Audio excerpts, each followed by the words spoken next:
Thank you, Mr. Speaker. Mr. Speaker, I ask unanimous consent that all members have 5 legislative days in which to revise and extend their remarks and to insert extraneous materials on House Resolution 488. Without objection. I yield myself such time as I may consume. The gentleman is recognized. Thank you, Mr. Speaker. It's been nearly 2 years since the October 7th attack on Israel, the deadliest terrorist attack against the Jewish people since the Holocaust. And still today, we are in a moment in time where our Jewish neighbors are being increasingly threatened.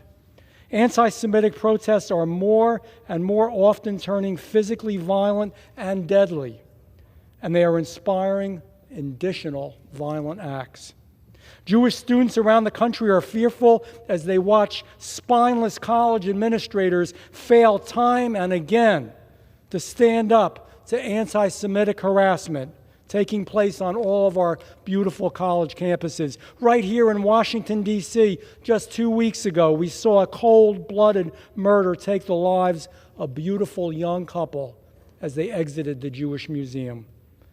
The young Israeli embassy staffers were set to be engaged just 1 week later, and their lives were snuffed out.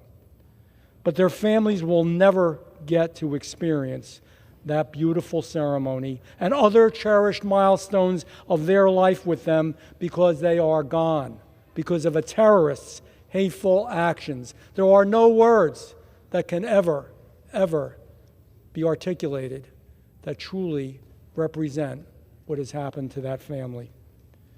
Just 1 week ago, thousands of miles away in the community of Boulder, Colorado, an unhinged anti-Semite carried out yet another terrorist attack.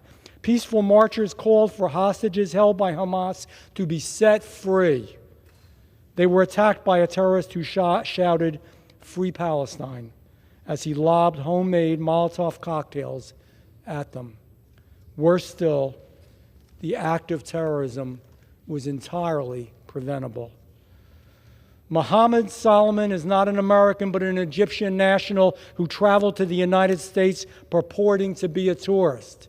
Now think about what I'm going to say here. Years before Mohammed Solomon ever tried to come to the United States, he had posted on his social media his support for the Muslim Brotherhood, a radical Islamist organization that has been deemed a terrorist group by governments across the world, including in Europe and in the Arab world. Despite this, the last administration issued Mohammed Sabri Solomon a tourist visa, which admitted him into the United States of America. Think about that. Once inside, Solomon took advantage of our immigration system, applying for asylum with just 1 month, within 1 month of arriving in the country as a supposed tourist. This action was in violation of the spirit of his tourist visa, which required that he not intend to stay in this country permanently. Indeed, the case of Mohammed Solomon reminds us all that the integrity of our immigration system is vital to our very national security. While we all should have learned this lesson after 9/11, it is clear that the last administration did not. Fortunately, this administration, the Trump administration, has taken a strong stance once again prioritizing the integrity of our immigration system and thus the security of all Americans, including Jewish communities. This administration has shut down the open border, aggressively enforced the immigration laws, blocked the entry of aliens who are detrimental to the United States of America's interests, taken a tough stance against cowardly universities. And I'm calling it as it is. They are cowardly universities that should represent what is right and good in America, and many of them are not. They fail to protect the Jewish students, vigorously vetted aliens who wish to come to our country, and much more. Legal immigrants hate what was going on. Legal immigrants who love America.